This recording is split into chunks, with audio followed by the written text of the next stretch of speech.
pakai Very Sage.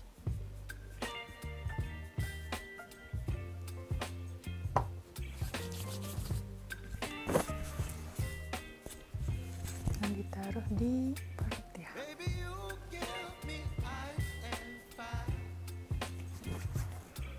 Baunya agak langu-langu gitu ya, tapi ini enak banget dipakai. Pas lagi datang bulan, kalau aku cocok pakai Very Sage.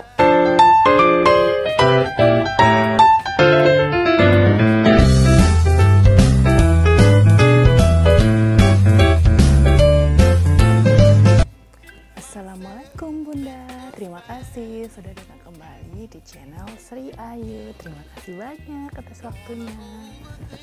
Oke Bunda, pada kesempatan kali ini aku mau membahas tentang bagaimana sih memulai untuk menjadi pribadi yang berkesadaran, bahagia lahir dan batin, dan kita bisa menemukan sejatinya kebahagiaan itu sendiri. Oke, aku mau sharing aja Bunda. Kalau untuk aku pribadi, di awal apa sih yang aku lakukan? Aku melakukan pertama tidak menyalahkan diri sendiri. Jadi banyak hal yang terjadi di dalam kehidupan ini tidak sesuai dengan keinginan kita ataupun cita-cita kita. Tapi di situ tidak harus langsung menyalahkan diri sendiri, karena itu sudah terjadi. Bukan menyalahkan, tapi introspeksi, dalam artian apakah kita sudah benar melakukannya dalam melangkah, atau harus ada yang diperbaiki, harus ada yang dirubah pola-polanya, cara-caranya. Nah, itu sangat penting. Jadi bukan menyalahkan, tapi introspeksi. Buat apa toh kita menyalahkan diri sendiri? Toh semua itu sudah terjadi. Semua kejadian, semua permasalahan itu sudah terjadi dan sudah terlewati. Wait Bunda, tinggal kita introspeksi apabila hal itu terjadi lagi, apakah kita mampu untuk melaluinya, melakukan hal yang sama, atau kita lebih bijak mengalaminya. Nah, itu pilihan Bunda. Yang kedua, kita harus menerima semua kejadian-kejadian yang sudah terjadi. Kenapa itu terjadi, kenapa semua bisa terjadi, ya diterima aja. Itu permasalahan yang memang harus kita hadapi. Kenapa kita yang harus menghadapi? Karena Tuhan menganggap kita mampu melewatinya. Walaupun berat, walaupun sangat susah sepertinya, ya kita harus hadapi. Kita hanya butuh menghadapi dan menerima. Terima dengan ikhlas dan bahagia.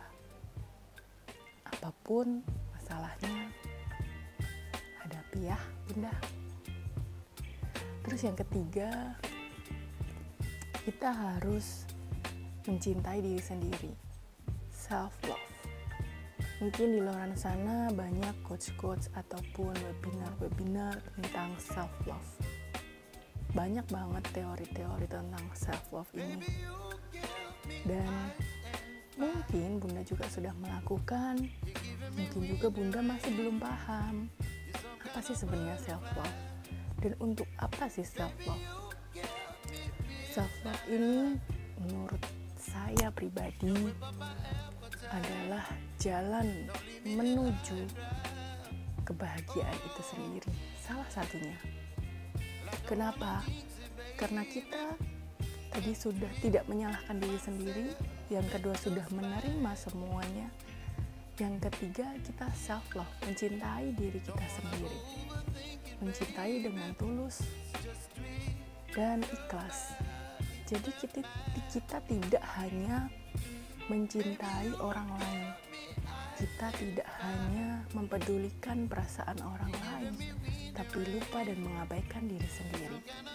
Contohnya Bunda, pagi-pagi saat menyiapkan anak dan suami berangkat bekerja, anak sekolah, kita selalu mengutamakan mereka tanpa memperhatikan apakah kita sudah makan, apakah kita sudah terisi perutnya. Nah, lebih baik kita mengisi makan dulu, kita memperkuat diri dulu sebelum kita melayani orang lain. Terus pada saat kita bertemu dengan banyak orang, kadang kita mempedulikan penampilan kita tapi mengabaikan kenyamanan kita. Nah, lebih baik kita menggunakan pakaian yang nyaman tapi juga mungkin enak dipandang.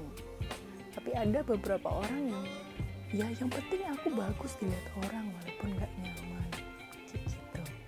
Jadi mana yang membuat Bunda nyaman, bahagia, lakukan dulu untuk diri sendiri. Coba berterima kasihlah pada diri sendiri Bunda, karena diri sendiri sudah melakukan banyak hal untuk mencapai pada titik saat ini kita berdiri. Tanpa diri kita sendiri, mungkin kita tidak akan sekuat ini, karena diri kita sendirilah yang melakukan, menjalaninya sampai bisa di titik ini. Siapa yang akan menguji diri kita sendiri Bunda? Kalau bukan diri kita sendiri, siapa yang akan memberikan semangat, pujian, dan berterima kasih kalau bukan diri kita sendiri? So Bunda, perhatikan diri kita sendiri. Jangan lupa untuk berterima kasih setiap hari, setiap diri kita melakukan hal yang membahagiakan atau menyenangkan orang lain maupun diri sendiri.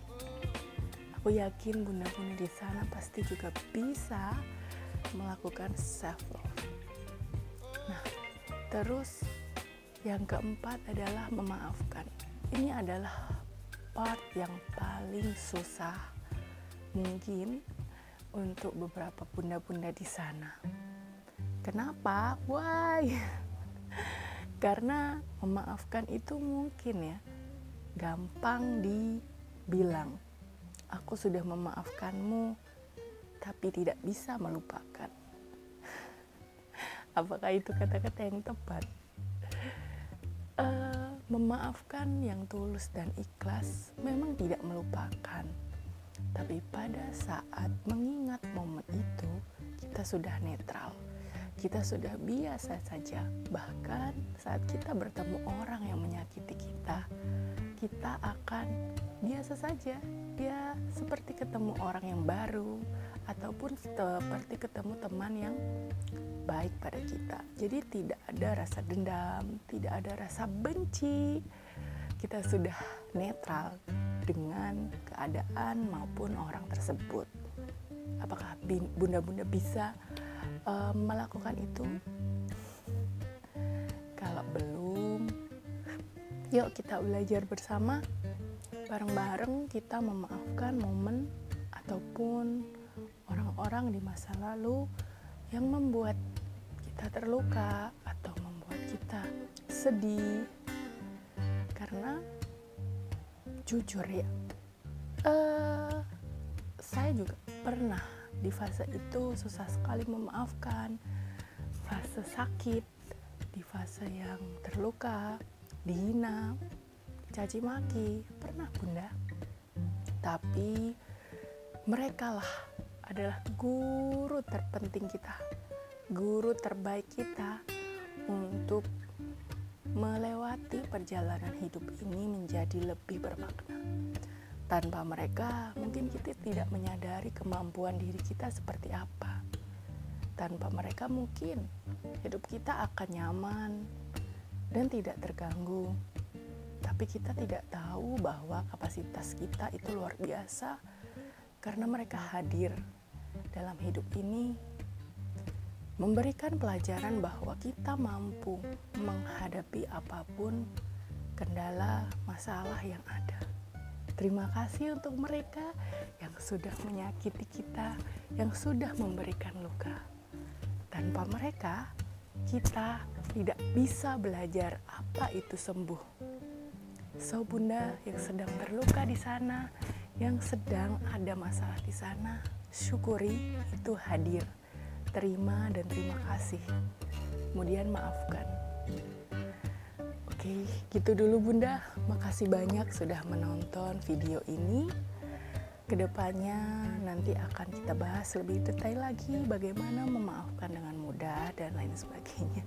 So, simak terus video dari Sri Ayu dan jangan lupa subscribe, komen, dan share. Thank you Bunda. Bye-bye. Assalamualaikum.